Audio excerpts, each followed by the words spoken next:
ये रखना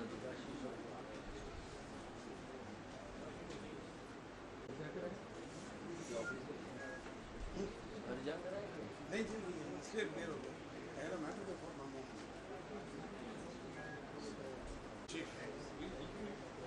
acting Sahay quite a character. crack jokes good to be back home Welcome back. Welcome back. welcome back to you welcome back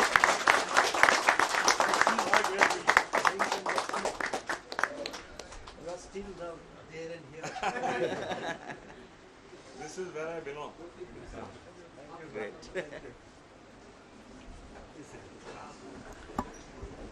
Honorable Justice Nariman, President Sir, respected seniors, dear colleagues, the House is full, as is obvious, and it shows the exuberance and the excitement that the bar has to hear the lecture. And Justice Nariman did say that he had a very exhausting day in the court, and till he gets his coffee, I'll request President Sir to please welcome Honorable Justice Nariman and say a few things.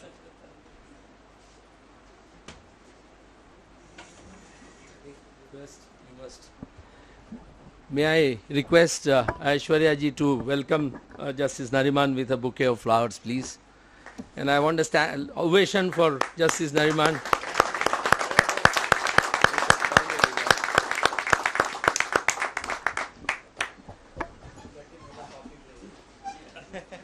Justice Nariman, good evening. I don't think these people who have come have bargained for that, so I won't take the risk. Good evening, Justice Nariman. Welcome. Good evening, everybody. It's really a great moment for us to have with us Justice Nariman today, who till the other day belonged to us. And I have no doubt in his heart he still lives here in this library, in these corridors, and on this side of the bar. It's very interesting how this lecture came about, and I must reveal a little secret with all of you friends. If you want any relief from Justice Nariman, which he can never deny, you should find him when he is walking outside the court. He was walking in the Lodi garden and I accosted him. I told him that we have been wanting to invite him for a lecture series, and he readily agreed. We discussed few of the subjects and he suggested a subject which is truly outstanding and extremely, the subject itself is path-breaking. Now in Justice Nariman, we have somebody who really can wear too many hats.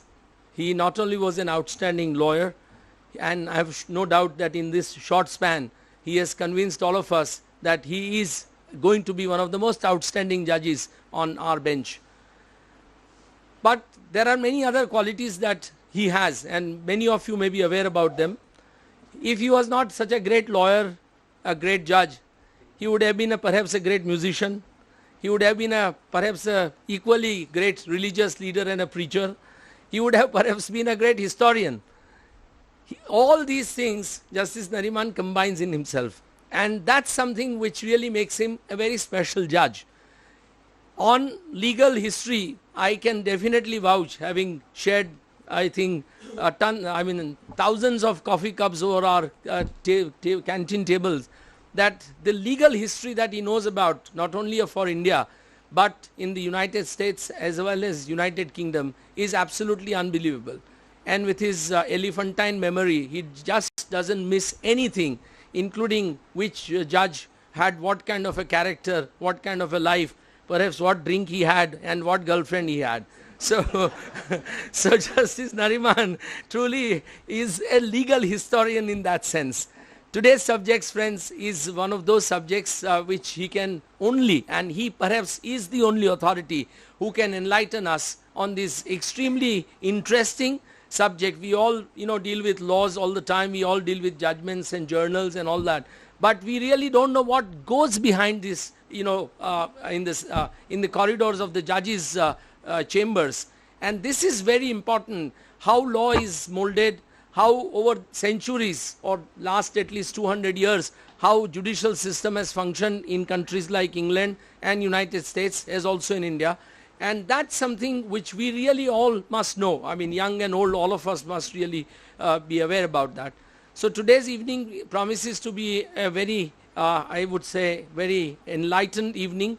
And I'm sure each one of you are looking forward to hearing Justice Nariman on this very beautiful subject. I thank him from the bottom of my heart on behalf of all my colleagues here in the bar and myself, that you have agreed to be here and talk to us. But I can only promise you one thing, Justice Nariman, that this is not the first and the last time that you will be invited here. We are going to bank on you, unless you stop walking in the Lodi garden, of course. We are going to be banking on you to come and talk to us from time to time. And as I have said on more than one occasion in last few months, that this kind of a camaraderie between the bar and the bench is absolutely necessary. Unless bar and bench have a very personalized relationship outside the court, outside the justice delivery system, outside decision-making process, the institution can never grow. And I think for institutions to grow, it is very important that we have a better relationship between us. So having said that, I welcome you and I request you to address us this evening. Thank you very much.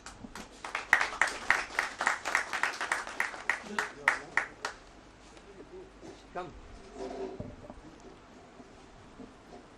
Mr. Dave, my beloved father, and all of you, my beloved friends. This year happens to be the 800th centennial year of Magna Carta. Now, all of you have heard of Magna Carta. There are one or two little known facts about Magna Carta which I'll put before you. One is that the document is in Latin. What was the spoken language of the day in King John's time in 1215 AD was French. So it was not really something which was supposed to be understood and which was supposed to percolate downwards. First. Second, Magna Carta was annulled by Pope Innocent III almost immediately. 15 June 1215 was when King John was forced to sign it by the barons. And by August of the same year, Pope Innocent III, who was a very strong and great Pope, actually annulled the document. So what Magna Carta really is known for is more the things done in its name than what was actually done under it. Very little was actually done under it. What is oft quoted is the 39th and the 40th articles of Magna Carta. The 39th article is something like our Article 21. It doesn't speak of life, but it certainly speaks of liberty first. And it also speaks of property, possessions. So for the first time it was laid down that the king, in whom the fount of all authority, including law, lay, had to respect both liberty and property of every citizen in the realm. This again was important. It went right down. And he was to do this by the law and by the judgment of the various peers. At that point of time, it was considered correct only if you are judged by your equals. So somebody should not be below or above you.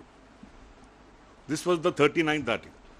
The 40th article makes even more interesting reading, because it says that we will not sell justice. Interesting at that point of time. Neither will we delay or deny justice. Now with this background, the three names I have chosen, fortunately Dushyant gave me the opportunity of choosing a topic of my choice, have to do with Magna Carta in the sense that each one of these three great Chief Justices, Lord Mansfield, and each of them, mind you, belonged to a separate century. Each was a colossus which bestrode a particular century. Lord Mansfield bestrode the 18th, Chief Justice Marshall of the United States Supreme Court, the 19th, and our great Chief Justice B.K. Mukherjee, the 20th. Each of them had liberty at his heart. And each of them were great exponents of the law as they saw it.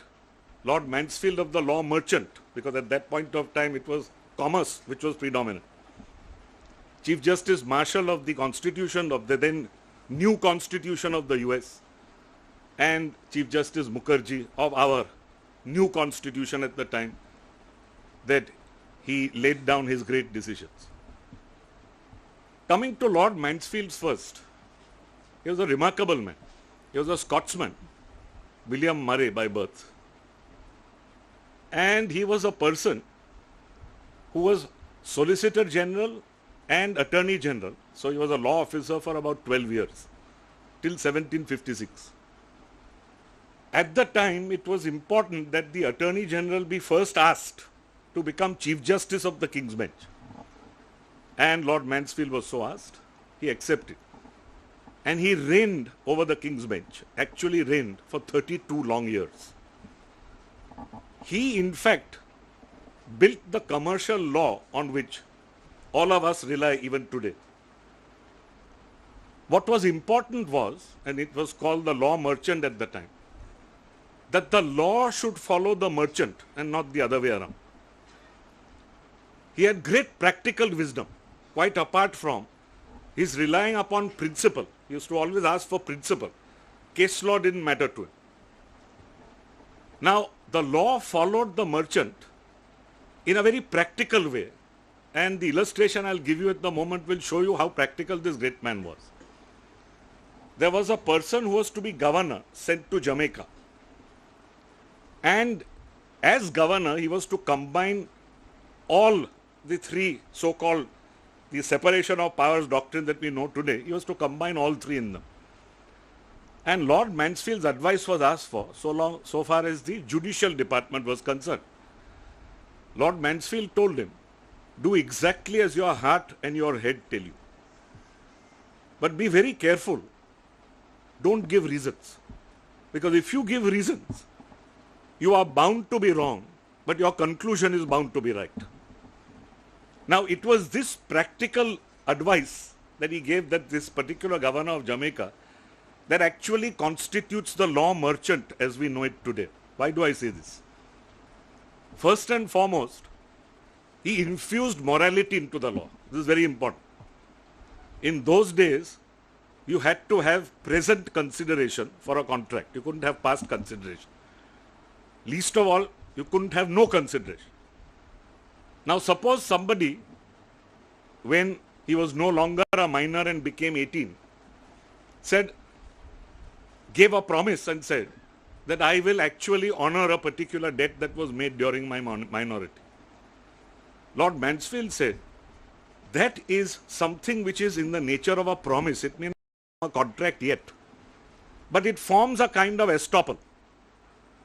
And because it forms that kind of estoppel, I will honor it though it is not made with consideration.